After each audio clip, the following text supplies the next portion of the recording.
नमस्कार सभी विद्यार्थियों का एक बार फिर से एग्री कोचिंग परिवार में हार्दिक स्वागत करता हूं। जैसा कि आप लोग जानते हैं, मैं विकास सर हूं। हम लोग रोज़ एग्रीकल्चर के बेहतरीन प्रश्नों के साथ मुलाकात करते हैं। जैसा कि आप लोग को पता है कि कृषि विज्ञान से संबंधित जितने भी एग्ज़ाम होते हैं, कॉम्पिटिटिव एग्ज़ाम हो, चाहे वो भर्ती परीक्षा हो, चाहे कृषि पर्यवेक्षक हो, चाहे ICR, BHU, AFO, IBPS, TGT, PGT, जो भी इस तरह के एग्ज़ाम होते हैं उनकी तैयारी से संबंधित प्रश्नों को हम लेकर आते हैं। प्यारे विद्यार्थियों, जितने भी लोग हमारे चैनल से जुड़ रहे हैं, सबका एग्री कोचिंग बाय विकास सर में स्वागत और अभिनंदन करते हैं। चलिए शुरू करते हैं अपने फर्स्ट क्वेश्चन से। फर्स्ट क्वेश्चन कह रहा है बेमेल को छाटिए। ठीक है, आपको यहाँ पर बेमेल को छाटना है। एक तरफ दिया है पशु का रोग, दूसरे तरफ लिखा है रोग का कारक। ठीक है, आपको बताना है कौन सा इसमें बेमेल है, यानी कि 3 इसमें ऑप्शन जो सही होंगे, एक आपका गलत होगा। पहला ऑप्शन देखते हैं, पैरा कैरोटोलिसिस क्या जेडन की कमी के कारण होता है। दूसरा है पैरोसिस, क्या मैग्नीज की कमी से होता है। तीसरा ऑप्शन है क्रेजी चिक, क्या विटामिन ई की कमी से होता है। चौथा ऑप्शन है पाइका, क्या प्रोटीन की कमी से होता है। इन चारों में से बताइए कौन सा गलत है। ठीक है, तो पहला ऑप्शन देख लेते हैं, पैरा कैरोटिलिसिस, ये जेडन की कमी के कारण होता है। जी एकदम करेक्ट आंसर है। पैरोसिस मैग्नीज की कमी से होता है, ये भी सही है। क्रेजी चिक विटामिन ई की कमी से होता है, ठीक है, ये भी ठीक है। उसके बाद पाइका जो होता है ये फास्फोरस की कमी के कारण होता है। ठीक है, ये आपको याद रखना है, बहुत बार एग्जामों में आया है। ये फास्फोरस की कमी के कारण होता है, ना कि प्रोटीन की कमी के कारण होता है। तो हमारा यहाँ पे ये ऑप्शन गलत हो गया। ठीक है, बाकी ये 3 सही है, तो हमारा करेक्ट आंसर हो जाएगा यानी कि 4th नंबर। चलिए चलते हैं क्वेश्चन नंबर 2 पर। क्वेश्चन नंबर 2 कह रहा है निम्नलिखित में से पादप प्रजनन का कौन सा तरीका व्यावसायिक किस्मों में बीमारियों के प्रतिरोधकता स्थानांतरित करने के लिए उपयोग में लाया जाता है। ठीक है, पहला ऑप्शन है वंशावली विधि, दूसरा है बैक क्रॉस विधि, तीसरा है बल्क विधि, चौथा है म्यूटेशन ब्रीडिंग। इन चारों में से बताइए किसका जो है हम बीमारियों और रोग प्रतिरोधकता स्थानांतरित करने में प्रयोग में लाते हैं। ठीक है, तो इसका मेरे दोस्तों करेक्ट आंसर हो जाएगा यानी कि बैक क्रॉस विधि का ही प्रयोग कर लेते हैं। ठीक है, जैसे कि हम एक इधर कैपिटल टी स्मॉल टी ले लिए हैं, इधर स्मॉल टी, इन दोनों का क्रॉस करा दिए तो हमारा बन गया इस कैपिटल टी और स्मॉल टी। ठीक है, ये जो क्रॉस हुआ है ये F1 संतति उत्पन्न हुई है। ठीक है, टेस्ट क्रॉस जो हुआ है F1 पीढ़ी से निकल के आई। ठीक है, इसी को क्या कहते हैं, बैक क्रॉस कहा जाता है। ठीक है, इससे क्या होता है, जो बीमारियां होती हैं रोग प्रतिरोधकता स्थानांतरित करने में इस प्रकार का क्रॉस कराया जाता है। ठीक है, तो हमारा करेक्ट आंसर हो जाएगा मेरे दोस्त यानी कि 2nd ऑप्शन बैक क्रॉस। चलिए चलते हैं क्वेश्चन नंबर 3 पर। क्वेश्चन नंबर 3 बहुत बेहतरीन क्वेश्चन है। यहाँ पे पूछ रहा पुराने बगीचों को जीर्णोद्धार हेतु कौन सी विधि अपनाई जाती है। ठीक है, आपको बताना है कि जो पुराने बगीचे में जो ओल्ड पौधे हो गए हैं, जो उत्पादन कम करते हैं, ठीक है, या उनको नया बनाने के लिए ताकि अधिक से अधिक फल उत्पादन कर सकें। ठीक है, तो ऐसे करने के लिए कौन सी विधि उसमें प्रयोग में लाई जाती है। ठीक है, पहला ऑप्शन है इनार्चिंग, दूसरा स्टोन ग्राफ्टिंग, तीसरा है स्लाइस ग्राफ्टिंग, चौथा है टॉप वर्किंग। ठीक है, तो मेरे दोस्त इसका करेक्ट आंसर हो जाएगा यानी कि ऐसे टॉप वर्किंग का प्रयोग करते हैं। टॉप वर्किंग के क्या होता है, मतलब ये आप एक प्लांट है, पौधा है, ये मतलब पुराना हो गया है, तो इसमें बहुत सारी ऐसे टहनियाँ होती हैं, इधर इधर ऐसे इस तरफ से मतलब जाती रहती हैं। तो यहाँ पे हम क्या कहते हैं, कलिकाएँ द्वारा बड द्वारा चाहे बडिंग कर सकते हैं, चाहे मतलब इसमें कोई नई टहनी इसमें जोड़ सकते हैं, कलम द्वारा कर सकते हैं। ठीक है, अलग अलग जगह नया प्लांट को इसको लगा देते हैं, ग्राफ्टिंग द्वारा चाहे नार्चिंग द्वारा, इस प्रकार से। तो प्रत्येक डाली में नया प्लांट्स उत्पन्न हो जाता है। ठीक है, नई डालियाँ उत्पन्न हो जाती हैं, तो इसी को क्या कहते हैं, टॉप वर्किंग कहते हैं। एक भी डाली मतलब नहीं छोड़ी जाती, सबको मतलब इस प्रकार से कर दिया जाता है। और दूसरा यहाँ पे देख सकते हैं, यहाँ पे लिखा है स्टोन ग्राफ्टिंग। ठीक है, स्टोन ग्राफ्टिंग का अर्थ होता है कि मतलब ये मैंगो में किया जाता है। और जैसे ही सीड को हम उगाए हैं, सीड उगाने के बाद क्या करते हैं, 8 से लेके 15 दिन के अंदर, ठीक है, यहाँ से मतलब कट लगाकर एक नया पौधा इस पर रोपण कर देते हैं। ठीक है, जैसे जर्मिनेशन हुआ 8 से 10 दिन के बाद एक मूल वृंत इसके ऊपर लाके फिट कर दिया जाता है, नया पौधा तैयार कर दिया जाता है। ठीक है, ये विधि कहाँ पर अपनाई जाती है स्टोन ग्राफ्टिंग? ये अपनाई जाती है महाराष्ट्र में। ठीक है, कहाँ पर? महाराष्ट्र के अंदर कोंकण जिला जो होता है वहाँ पर अपनाई जाती है। ये आप याद रखेंगे।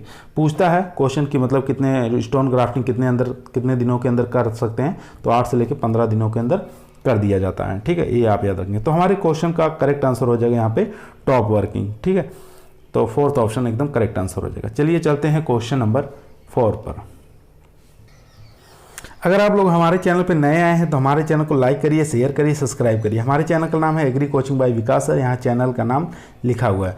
चलिए क्वेश्चन कह रहा है पोषक तत्वों की आवश्यकता का मानदंड किसने दिया था? ठीक है, पहला ऑप्शन है ब्राउन 1954, आर्नोन 1954, ब्लैकमैन 1905 या मिर्चलिस 1909। तो इन चारों में से बताइए किसने पोषक तत्वों की आवश्यक मानदंड दिया, यानी कि पोषक तत्वों जो 16 पोषक तत्व बताए गए हैं उनका मानदंड किसने दिया?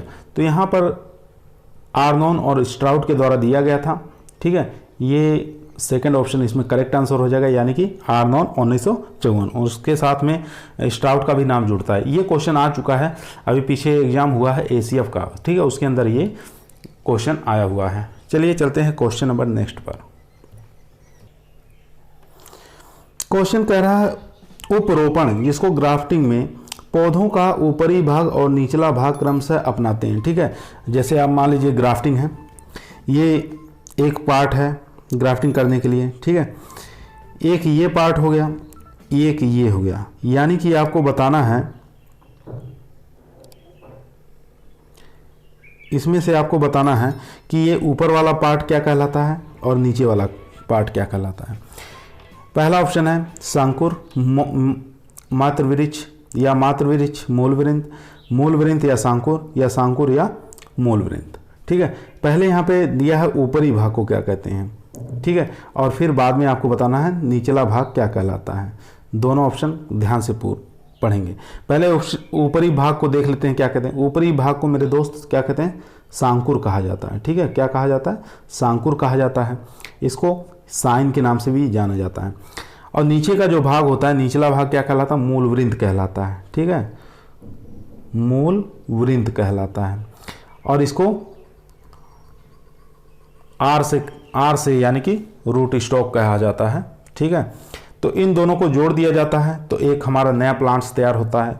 जैसे मान लीजिए ये घटिया किस्म का प्लांट्स है, इसके ऊपर अच्छी किस्म का पौधे को रोपण करना है तो इस प्रकार हम रोपण कर सकते हैं। ठीक है, ऐसे। और इसका आकार कई प्रकार से हो सकता है, वी आकार का भी हो सकता है। ठीक है, ऐसे वी आकार का, इसको आपस में जोड़ दिया जाता है, उसके बाद सूतली से इसको बांध दिया जाता है, एक नया प्लांट्स यहाँ तैयार हो जाता है। ठीक है, चलिए चलते हैं क्वेश्चन नंबर नेक्स्ट पर।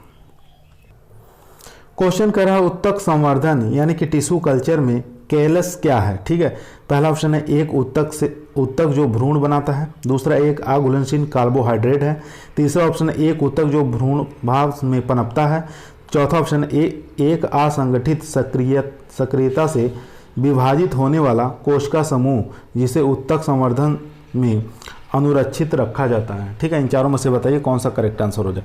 तो इसका करेक्ट आंसर हो जाएगा मेरे दोस्त 4th ऑप्शन, यानी कि एक असंगठित सक्रियता से विभाजित होने वाला कोशिका समूह है जिसे उत्तक संवर्धन में अनुरक्षित रखा जाता है। ठीक है, इस प्रकार कैलस होता है, इसके अंदर इसको रखा जाता है। ठीक है, इस प्रकार इसको रख दिया जाता है, तो ये आप याद रखेंगे। चलिए चलते हैं क्वेश्चन नंबर नेक्स्ट पर। क्वेश्चन कर रहा है गाजर के एक सामान्य दैहिक विकार कौन सा है। ठीक है, आपको फिजियोलॉजिकल डिसऑर्डर को बताना है, इनमें से कौन सा एक गाजर का फिजियोलॉजिकल डिसऑर्डर है। पहला है मालफॉर्मेशन, दूसरा है फॉर्किंग, तीसरा है ब्लैक हार्ट, चौथा ऑप्शन होलो हार्ट। इन चारों में से बताइए कौन सा एक गाजर का फिजियोलॉजिकल डिसऑर्डर है। तो इसका करेक्ट आंसर हो जाएगा मेरे दोस्त, यानी कि फॉर्किंग जो होता है ये गाजर का एक फिजियोलॉजिकल डिसऑर्डर होता है। ठीक है, ये गाजर इस प्रकार की होती है, यहाँ से मतलब अनेक जड़ें उत्पन्न हो जाती हैं, यहाँ से शाखाएं निकल जाती हैं, तो इसको फॉर्किंग कहा जाता है। ठीक है, ये किस कारण होता है? ये कठोर जो मृदा हो जाती है उसके कारण होता है, कठोर मृदा के कारण होता है इस प्रकार की समस्या। ठीक है, और मालफॉर्मेशन जानते हैं किस में होता है? ये मैंगो में होता है, यानी कि आम के अंदर होता है। और ब्लैक हार्ट किसके अंदर होता है? ये आलू में होता है। ठीक है, ये किसके अंदर होता है? आलू में होता है, ऑक्सीजन की कमी के कारण हो जाता है। और होलो हार्ट ये भी जानते हैं किसके अंदर होता है? आलू के अंदर होता है। इसमें क्या होता है? ऑक्सीजन की कमी हो जाती है या नाइट्रोजन की अधिकता या बोरान की अधिकता के कारण हो जाता है। ठीक है, ये आप याद रखेंगे। चलिए चलते हैं क्वेश्चन नंबर नेक्स्ट पर। क्वेश्चन कर रहा है निम्नलिखित में से कौन सा माध्यम अभ्रकारी प्रतिक्रिया में उदासीन, अच्छी धानायन विनिमय क्षमता, मैग्नीशियम और पोटेशियम का स्रोत है? ठीक है, पहला ऑप्शन है लकड़ी का बुरादा, दूसरा है परलाइट, तीसरा तालाब का गाद, चौथा ऑप्शन है वर्मीकुलाइट। तो यहाँ पे मेरे दोस्त करेक्ट आंसर हो जाएगा, यानी कि वर्मीकुलाइट में क्या पाया जाता है? ये उदासीन होता है, मृदा धानायन विनिमय क्षमता अधिक होती है, मैग्नीशियम अधिक होता है और पोटेशियम अधिक होता है। ठीक है, ये जो प्रो ट्रे नर्सरी वगैरह में काम लेते हैं उसमें इस प्रकार का प्रयोग में लाया जाता है। जैसे प्रो ट्रे होता है इस प्रकार के, इसके अंदर क्या होता है? सीड वगैरह हम डाल देते हैं। ठीक है, ऐसे सीड डाल देते हैं और इसके अंदर जो तैयार किया जाता है, एक तो होता है कोकोपीट। ठीक है, एक होता है कोकोपीट, कोकोपीट का प्रयोग लेते हैं, दूसरा परलाइट का प्रयोग लेते हैं, परलाइट का प्रयोग लेते हैं, तीसरा होता है हमारे वर्मीकुलाइट। ठीक है, वर्मीकुलाइट। ठीक है, इसका अनुपात अलग अलग होता है। कोकोपीट का 3 अनुपात रहेगा, 3 रहेगा, और परलाइट का 1 रहेगा, और इसमें वर्मीकुलाइट का भी 1 रहेगा। 3:1:1 रहता है। ठीक है, इसका मिश्रण करके इस प्रो ट्रे जिसमें सीड डालते हैं इसके अंदर हम क्या करते हैं? इसका मिश्रण डाल देते हैं, फिर उसके बाद सीड लगा देते हैं। इसमें इस लाभ ये होता है, जैसे हम प्लांट को उखाड़ते हैं ट्रांसप्लांटिंग के लिए, तो ये क्या होता है? नर्सरी से जो उसकी जड़ें होती हैं वो टूटती नहीं, आसानी से प्लांट्स हमारा निकल जाता है। ठीक है, ये इसका फायदा होता है, इसलिए हम इसका प्रयोग किया जाता है। ठीक है, तो हमारे क्वेश्चन का करेक्ट आंसर हो जाएगा, यानी कि 4th ऑप्शन एकदम करेक्ट आंसर हो जाएगा। चलिए चलते हैं क्वेश्चन नंबर नेक्स्ट पर। क्वेश्चन करा बगीचा लगाने हेतु स्थान का चुनाव करने के संबंध में कौन सा कथन असत्य है? यानी कि एक ऑप्शन इसमें से गलत है, असंगत पूछ रहा है, इसमें से असत्य पूछ रहा है। तो पहला ऑप्शन है बगीचा के पास ईंटों का भट्टा होना चाहिए, दूसरा ऑप्शन है भूमि की ढलान 1 से 5% से अधिक नहीं होनी चाहिए, तीसरा ऑप्शन है सिंचाई या जल निकास हेतु उपयुक्त व्यवस्था होनी चाहिए, चौथा ऑप्शन है परिवहन और बाजार की व्यवस्था हो और मजदूरों की उपलब्ध हो। तो इसमें करेक्ट आंसर हो जाएगा, यानी कि बगीचा के पास ईंट का भट्टा नहीं होना चाहिए। आप लोग जानते हैं बगीचा अगर लगा रहे हैं तो वहाँ पर ईंट का भट्टा नहीं होना चाहिए। अगर जैसे मान लीजिए आम का बगीचा लगा हुआ है, तो अगर वहाँ पे ईंट का भट्टा है तो क्या हो जाएगा? तो उसमें black tip of mango disease लग सकता है। ठीक है, जिसको कोयली रोग कहते हैं। जैसे हमारा आम रहेगा तो वहाँ नीचे से जला हुआ प्रतीक हो जाता है। ठीक है, ये 2 कारण से होता है, एक होता है मतलब ईंट के भट्टों के कारण, दूसरा है कि बोरान तत्व की कमी के कारण। ठीक है, ये आप याद रखेंगे। तो यहाँ पे भूमि का ढलान 1 से 5% से अधिक नहीं होना चाहिए, ये भी ठीक है। ठीक है, और यहाँ पे सिंचाई एवं जल निकास हेतु उपयुक्त व्यवस्था हो, ये भी ठीक है, ये भी ठीक है। यानी कि ये ऑप्शन फर्स्ट हमारा गलत है। ठीक है, बगीचे के पास ईंटों का भट्टा होना चाहिए, नहीं होना चाहिए। ठीक है, ये आप याद रखेंगे। चलिए चलते हैं क्वेश्चन नंबर नेक्स्ट पर। काफ़ी इंपॉर्टेंट क्वेश्चन है। यहाँ क्वेश्चन पूछ रहा मुख्यमंत्री पशुधन निःशुल्क दवा योजना की शुरुआत कब की गई? ठीक है, पहला ऑप्शन है 15 सितंबर 2019, दूसरा ऑप्शन सितंबर 2020, 15 अगस्त 2012, 2 अक्टूबर 2011। ठीक है, तो यहाँ पे पहले ऑप्शन को देख लेते हैं क्या है। तो इसका करेक्ट आंसर हो जाएगा मेरे दोस्त, यानी कि 15 अगस्त 2012 को। थर्ड ऑप्शन इसमें करेक्ट आंसर हो जाएगा। ये मुख्यमंत्री पशुधन निःशुल्क दवा योजना की शुरुआत की गई थी 15 अगस्त 2012 को। ठीक है, ये आप याद रखेंगे। उसके बाद पहले ऑप्शन की बात कर लेते हैं, 15 सितंबर 2019 की, यानी कि राष्ट्रव्यापी योजना थी। ठीक है, क्या थी? राष्ट्रव्यापी योजना, जिसको कृत्रिम गर्भाधान कार्यक्रम चलाया गया था 15 सितंबर 2019 को। बात करें सितंबर 2020 की, इसके बारे में जानकारी होनी चाहिए। ई गोपाल ऐप, ठीक है, ई गोपाल ऐप लागू किया गया था, ये राजस्थान के अंदर। ठीक है, ये भी क्वेश्चन आ सकता है, काफ़ी इंपॉर्टेंट क्वेश्चन है। तो तो सितंबर 2020 को ई गोपाल ऐप को लागू किया गया था। और 2 अक्टूबर 2011, 2 अक्टूबर को जानते हैं गांधी जयंती होती है, ठीक है। तो यहाँ पर यानी कि मुख्यमंत्री निःशुल्क दवा योजना, यहाँ पर अगर हम पशुधन को हटा देंगे, सीधे अगर मुख्यमंत्री निःशुल्क दवा योजना की बात करें तो 2 अक्टूबर 2011 आएगा, ठीक है। तो इसका करेक्ट आंसर हो जाएगा यहाँ पे। अगर सीधे पूछ रहा मुख्यमंत्री निःशुल्क दवा योजना तो 2 अक्टूबर 2011। अगर पूछ रहा मुख्यमंत्री पशुधन निःशुल्क दवा योजना तो 15 अगस्त 2012। काफ़ी इंपॉर्टेंट क्वेश्चन था। चलिए चलते हैं क्वेश्चन नंबर नेक्स्ट पर। काफ़ी इंपॉर्टेंट क्वेश्चन है। पूछ रहा है राष्ट्रीय बीज मसाला अनुसंधान केंद्र कहाँ स्थित है। पहला ऑप्शन है कालीकट केरल, दूसरा है पुत्तूर कर्नाटक, तीसरा ऑप्शन है बापतला आंध्र प्रदेश, चौथा ऑप्शन है तबीजी अजमेर राजस्थान। तो इसका करेक्ट आंसर हो जाएगा यानी कि तबीजी अजमेर राजस्थान में क्या है, राष्ट्रीय बीजीय मसाला अनुसंधान केंद्र स्थित है, ठीक है। फोर्थ ऑप्शन इसमें करेक्ट आंसर हो जाएगा। कालीकट केरल क्या है, यहाँ पर IISR, ठीक है, यानी कि इंडियन इंस्टीट्यूट स्पाइसेस रिसर्च, ठीक है, भारतीय मसाला अनुसंधान केंद्र कालीकट केरल में स्थित है, ठीक है। और पुत्तूर में क्या है, पुत्तूर यानी कि कर्नाटक, इसको जानते हैं NRC, ठीक है, नेशनल रिसर्च फॉर काजू, ठीक है। ये कहाँ पर है, पुत्तूर कर्नाटक में, ठीक है, ये आप याद रखेंगे। चलिए चलते हैं क्वेश्चन नंबर नेक्स्ट पर। काफ़ी इंपॉर्टेंट क्वेश्चन है। पूछ रहा है मैंगो मालफॉर्मेशन रोग का रोगजनक कवक क्या है, ठीक है। उस कवक का नाम बताना है जो मैंगो मालफॉर्मेशन यानी कि गुच्छा मुच्छा रोग उत्पन्न करता है आम के अंदर, ठीक है। पहला ऑप्शन है फ्यूजेरियम मोलिनीफोरम स्पीसी सबग्लूटिनेंस, दूसरा है फ्यूजेरियम ऑक्सीस्पोरम, ठीक है, और ग्लेडियोली, तीसरा ऑप्शन है फ्यूजेरियम ऑक्सीस्पोरम क्यूबेंस, चौथा ऑप्शन है फ्यूजेरियम ऑक्सीस्पोरम CD। तो पहला ऑप्शन इसमें करेक्ट आंसर हो जाएगा। जो फ्यूजेरियम मोलिनीफोरम स्पीसीज जो है सब ग्लूटिनेन, ठीक है, ये पहला ऑप्शन ये करेक्ट आंसर हो जाएगा, ठीक है। ये क्या करता है, मैंगो के अंदर मैंगो मालफॉर्मेशन इसी कवक के कारण होता है, ठीक है, ये आप याद रखेंगे।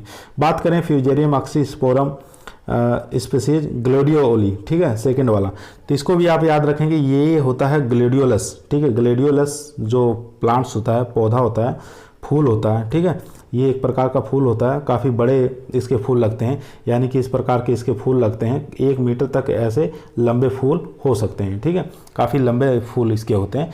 तो उसके अंदर क्या होता है, ये रोग उत्पन्न होता है, ठीक है, विल्ट रोग उत्पन्न होता है फ्यूजेरियम ऑक्सीस्पोरम ग्लेडियोली के कारण, ठीक है।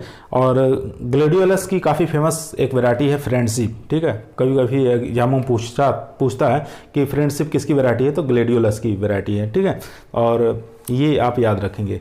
और उसके बाद तीसरा ऑप्शन यहाँ पे है यानी कि फ्यूजेरियम ऑक्सीस्पोरम क्यूबेंस, ठीक है। बनाना आप जानते हैं, बनाना के अंदर एक रोग लगता है पनामा विल्ट, ठीक है, काफ़ी फेमस रोग है ये फ्यूजेरियम ऑक्सीस्पोरम क्यूबेंस, ये पनामा विल्ट रोग लगता है बनाना के अंदर, उसके कारण ये कवक का नाम है, ठीक है, फ्यूजेरियम ऑक्सीस्पोरम क्यूबेंस। उसके बाद तीसरा ऑप्शन है फ्यूजेरियम ऑक्सीस्पोरम CD, ठीक है, ये गुआवा के अंदर यानी कि अमरूद के अंदर विल्ट रोग लगता है, ठीक है, उसमें क्षारीय मृदाएं जो अधिक होती हैं तो उसके अंदर ये इस प्रकार का रोग लगता है। तो ये इस कवक के फ्यूजेरियम ऑक्सीस्पोरम CD कवक के कारण गुआवा में विल्ट लगता है। ये 4 ऑप्शन के बारे में आप याद रखेंगे। तो हमारे क्वेश्चन का करेक्ट आंसर हो जाएगा फर्स्ट वाला यानी कि फ्यूजेरियम मोलिनीफोरम सब ग्लूटिनेन के कारण, ठीक है। चलिए चलते हैं क्वेश्चन नंबर नेक्स्ट पर।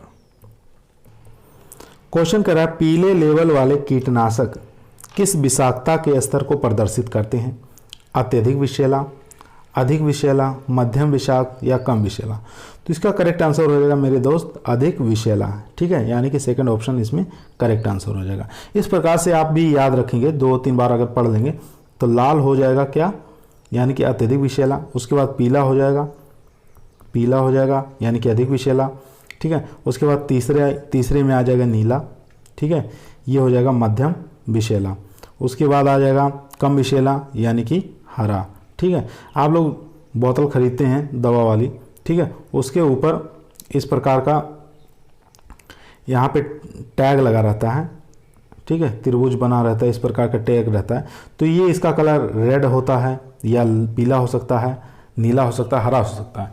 तो इसी से प्रदर्शित होता है कि मतलब अत्यधिक विषैला है, अधिक विषैला है, मध्यम विषैला है, कम विषैला है। तो इसे आप पता कर सकते हैं, ठीक है। चलिए हमारे क्वेश्चन का करेक्ट आंसर हो जाएगा यानी कि अधिक विषैला, सेकंड ऑप्शन इसमें करेक्ट आंसर हो जाएगा। चलिए चलते हैं क्वेश्चन नंबर नेक्स्ट पर। क्वेश्चन पूछ रहा है निम्नलिखित में से कौन सा आम की संकर किस्म नहीं है। ठीक है, यहाँ पर नहीं पूछ रहा है। 4 ऑप्शन आपको मिला है, पूसा अरुणिमा, पूसा लालिमा, पूसा सूर्या और पूसा प्रतिभा। चलिए 2 ऑप्शन और दे रहे हैं आपको, पूसा, एक पूसा श्रेष्ठा। ठीक है, पूसा श्रेष्ठा, पूसा श्रेष्ठा। 6 नंबर भी ले लीजिए, पूसा पीताम्बर, पूसा पीताम्बर, ये आप याद रखेंगे। अब बताइए 6 में से कौन सा एक संकर किस्म नहीं है। ठीक है, पूसा अरुणिमा हो गया, पूसा लालिमा हो गया, पूसा सूर्या, पूसा पीताम्बर, पूसा श्रेष्ठा, पूसा पीताम्बर। ठीक है, और इन 6 में से बताइए कौन सा करेक्ट आंसर हो जाएगा। तो इसका करेक्ट आंसर हो जाएगा यानी कि पूसा सूर्या, थर्ड ऑप्शन इसमें करेक्ट आंसर है। ये एक प्रकार की संकर किस्म नहीं है, ये चयन द्वारा विकसित की गई किस्म है। ठीक है, ये आप याद रखेंगे। तो हमारे क्वेश्चन का करेक्ट आंसर हो जाएगा यानी कि थर्ड ऑप्शन। और इसके बाद कुछ और बातें कर लेते हैं, जैसे पूसा अरुणिमा और पूसा लालिमा और पूसा प्रतिभा और पूसा श्रेष्ठा, ये दोनों एक ही संकर द्वारा, चारों एक ही संकर द्वारा तैयार की गई है। उस संकर का क्रॉस भी आप याद रखेंगे यानी कि आम्रपाली, आम्रपाली क्रॉस से सेक्शन। ठीक है, से सेक्शन, इन दोनों के बीच में क्रॉस करके पूसा अरुणिमा, पूसा लालिमा और पूसा प्रतिभा, पूसा श्रेष्ठा, ये किस्में विकसित की गई, चारों किस्में। ठीक है, ये आप याद रखेंगे। और इसके बाद पूसा पीताम्बर का काफ़ी बार एग्जाम में पूछा जाता है। ठीक है, इसका भी याद रखेंगे, काफ़ी इंपॉर्टेंट वैरायटी है यानी कि आम्रपाली, आम्रपाली क्रॉस लाल सिंदूरी। ठीक है, ये काफ़ी बार एग्जामों में आया हुआ है। ठीक है, तो ये आप याद रखेंगे, पूसा पीताम्बर का किसके बीच में, लाल सिंदूरी। ठीक है, आम्रपाली और लाल सिंदूरी के बीच में क्रॉस करके निकाली गई है। ठीक है, ये काफ़ी इंपॉर्टेंट वैरायटी है, ये आप याद रखेंगे, पूसा पीताम्बर। चलिए चलते हैं क्वेश्चन नंबर नेक्स्ट पर। काफ़ी इंपॉर्टेंट क्वेश्चन है, पूछ रहा है निम्नलिखित में से कौन सा युग्म सही सुमेलित नहीं है। ठीक है, एक तरफ दिया है, मतलब सही सुमेलित नहीं पूछ रहा है यहाँ पर, ये आप ध्यान देंगे।